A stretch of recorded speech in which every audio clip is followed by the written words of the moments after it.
इधर देखो, जैसे आप मान लो ऐसे आपसे कहा जाए अगर कोई तिवारी मरेगा 25 लाख रुपया, कोई ठाकुर मरेगा 20 लाख रुपया, कोई अहिर मरेगा 5 लाख रुपया, चौहान मरा 3 लाख रुपया, कोई राजभर मरेगा 1 लाख रुपया, और अगर कोई चमार मरेगा तो 50,000 रुपया। तो आप सोचो किसको मरना अच्छा है? तिवारी को। तिवारी कितना मिल रहा है? 25 लाख, और सरकार आपका योगी सरकार। तो सोचिए इससे भी कितना इनकाउंटर हो, यानी आपको हिसाब से अगर किसी को 25 लाख चाहिए किसका इनकाउंटर करिए? तिवारी जी का।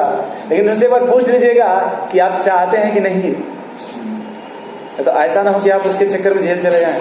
मैडम करिए इसका मतलब क्या? देखो यार, यदि स्ट्रॉन्ग फील्ड लिगेंड होगा, यहाँ देखिए अगर स्ट्रॉन्ग फील्ड लिगेंड है तो इसकी टेंडेंसी ज्यादा है, और जब इसकी टेंडेंसी ज्यादा होगी तो ये जो सेंट्रल मेटल एटम है ये स्ट्रॉन्ग बॉन्ड बनेगा, और जब ये स्ट्रॉन्ग बॉन्ड बनेगा तो ये स्ट्रॉन्ग बॉन्ड होगा, ज्यादा स्टेबल होगा। यही अगर कोई क्लोरीन है, वीक फील्ड लिगेंड है, तो उतना अच्छा कोऑर्डिनेट बॉन्ड। मैं समझता हूँ एक भाजपा के नेता थे, वही बता रहे थे कि अगर कोई स्ट्रॉन्ग फील्ड लिगेंड है, मतलब तिवारी मरेगा तो 25 लाख और चमार मरेगा तो 50,000, तो अच्छा कौन है? किस तरह का लिगेंड अच्छा है? स्ट्रॉन्ग फील्ड लिगेंड क्या होना चाहिए? क्योंकि ये रहेगा तुरंत वो जो बॉन्ड बनेगा वो स्ट्रॉन्ग बॉन्ड बनेगा, जबकि अगर वीक फील्ड लिगेंड होगा ये भी कोऑर्डिनेट बॉन्ड है, लेकिन ये किस टाइप का? देख रहे हैं कुछ थोड़ा घटिया टाइप का है। ये भी है, ऐसा नहीं कि ये भी नहीं है, लेकिन ये भी थोड़ा क्या है, रद्दी टाइप का बोल सकते हैं। इसको छाप लीजिए, फिर हेडिंग लिखिए explanation of magnetic nature of complex. आप लोग पढ़े होंगे यूपी, यू से उत्तर, पी से प्रदेश, तो वहां पे आप लोग पढ़े थे कि केमिस्ट्री में ऐसे नहीं बोलेंगे कोई अनपेयर्ड है तो पैरामैग्नेटिक, पेयर्ड है तो वही बात आप देखने जा रहे हैं। कैसे पता करेंगे कौन अनपेयर्ड है और कौन आपका? उस बात को फिर से एक्सप्लेन करते हैं। लिखिए थोड़ा सा 1-2 लाइन। इफ हेडिंग लिखिए, वो कहीं पहले तुम लिखो तब हम बताएंगे। ठीक है, पहले तुम लिखो तब हम लिखेंगे। ठीक है, लिख रहे, गुस्सा मत होइए। देखिए explanation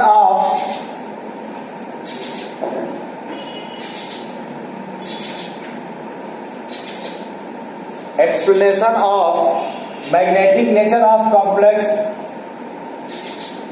magnetic nature of complex, explanation of magnetic nature of complex. अच्छा, कोई भी कॉम्प्लेक्स है, यदि मेटल के पास 0 अनपेयर्ड इलेक्ट्रॉन है तो वो पैरामैग्नेटिक होगा या डायामैग्नेटिक? सोच लीजिए। हाँ, अनपेयर्ड इलेक्ट्रॉन 0 है, दया। चलिए लिखिए, इफ सेंट्रल एटम है 0 unpaired electron, if central metal ions है 0 unpaired electron after effect of ligand, after effect of 0 unpaired electron, 0 unpaired electron after effect of ligand, after effect of ligand, then complex is, अब ऐसे बताइए सोच के, तो diamagnetic होगा या paramagnetic? जो आपको अच्छा लगे वो लिख दीजिए भाई। लिखा है इफ सेंट्रल आयंस है 0 unpaired electron after effect of ligand, then complex is diamagnetic. Complex is but number of unpaired electron, if number of unpaired electron is present, if number of unpaired electron is present, then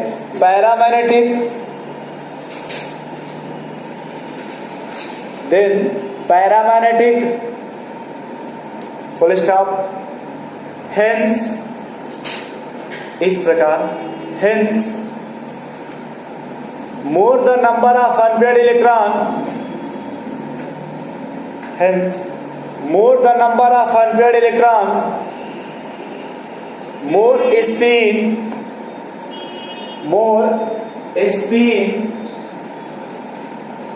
bracket में लिखिएगा only magnetic moment. भैया जिसके पास unpaired electron ज्यादा होगा उसका magnetic moment ज्यादा होगा. उसी को आप स्पिन बोलते, ध्यान करिए, लो स्पिन और हाई स्पिन. अगर अनपेयर्ड ज्यादा है तो हाई स्पिन, अगर अनपेयर्ड कम है तो लो स्पिन. अब एग्जांपल लिखिए.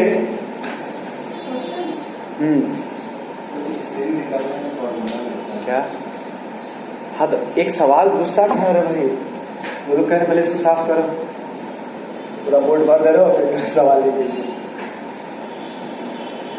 सोइए मत भाई, लिखिए right decreasing order of paramagnetic, decreasing. ध्यान देख लीजिए, इसका मतलब क्या निकाल दें. Right decreasing order of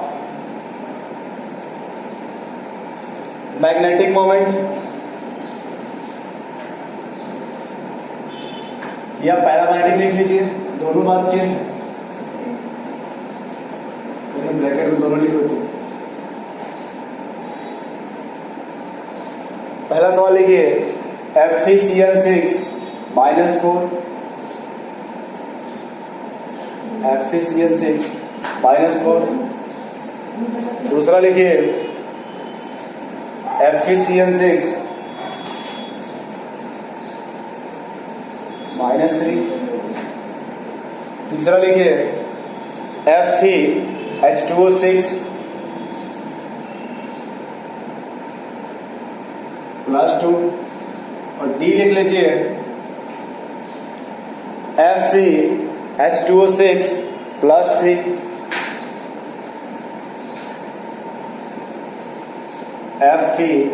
FeH2O6 +3.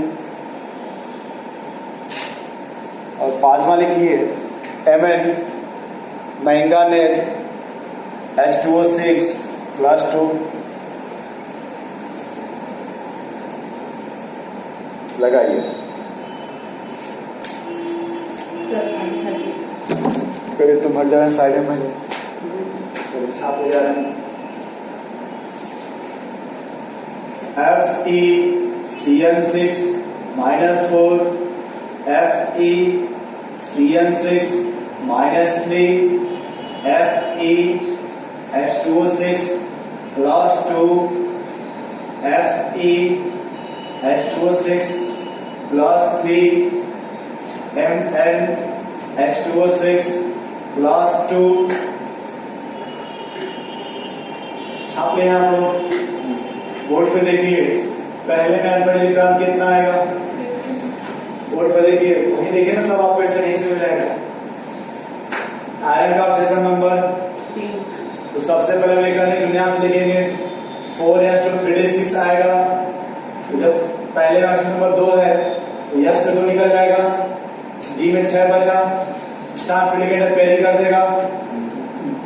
6 D 3 में आ जाएंगे तो सब पेयरिंग मतलब डी बराबर 1 0 आ जाएगा. सॉरी 10 बराबर पहले क्या आ जाएगा.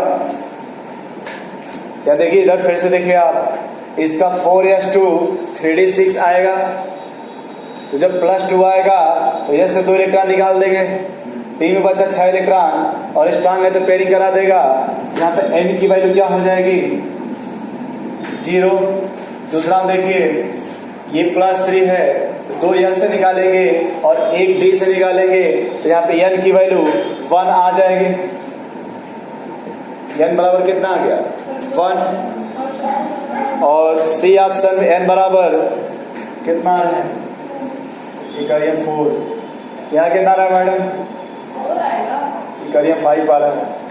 और यहाँ पे लोग कह रहे 2 बार मत पूछा था सवाल। यहाँ देखिए आयरन का डाई नंबर कितना है 26, तो 4s2 3d6 लिख सकते हैं। कितना प्लस है 2, जब 2 प्लस है तो ऐसे 2 चला गया, 3 बचा 6 इलेक्ट्रॉन। वाटर का वीक फील्ड लिगेंड है और जब वीक फील्ड लिगेंड है तो पेयरिंग नहीं करेगा, जब पेयरिंग नहीं करेगा तो 4 अनपेयर्ड बचा। फिर वही कंडीशन यहाँ भी है, जब +3 है तो 2 S से निकलेगा, 1 D से निकलेगा, D में 5 बचेगा और यहाँ बचता है 4s2 3d5, ये से 2 के यहाँ भी बचेगा 5। तो कैसे लिखेंगे, तो E बराबर D, कैसे लिखना था डिक्रीजिंग ऑर्डर में ना, E बराबर D, D बराबर C, C बराबर B और B ग्रेटर देन A, इसे लिखा है।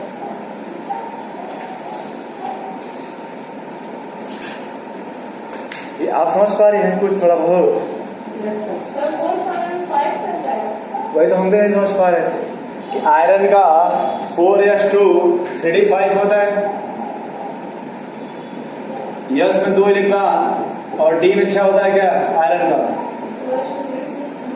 हाँ तो आप घर पढ़ लीजिएगा, तो घर पढ़ लीजिएगा, गुस्सा क्यों नहीं, सही तो लिखा है।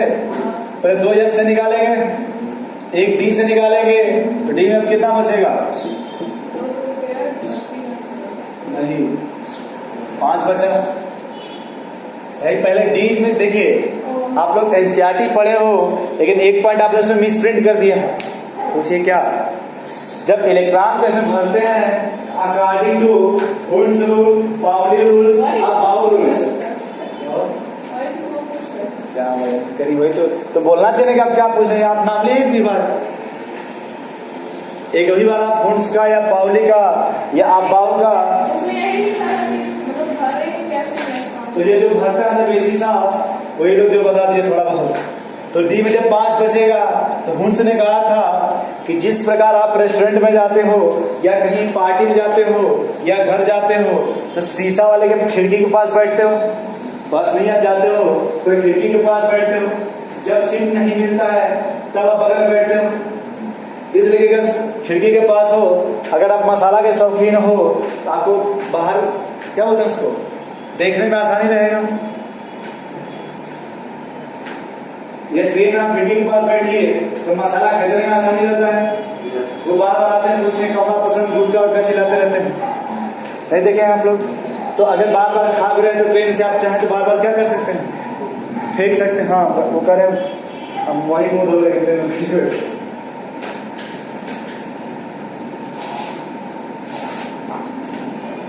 थोड़ा बहुत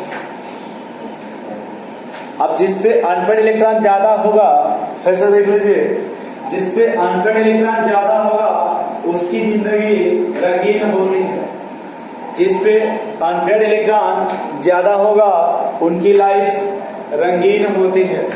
भाई जिसके पास अनपेड होगा वो कलर्ड होता है, जिसके पास अगर अनपेड इलेक्ट्रॉन नहीं है वो कलरलेस होता है।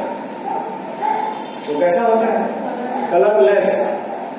नेक्स्ट हेडिंग लिखिए, explanation of colour in D complex, explanation of colour in a complex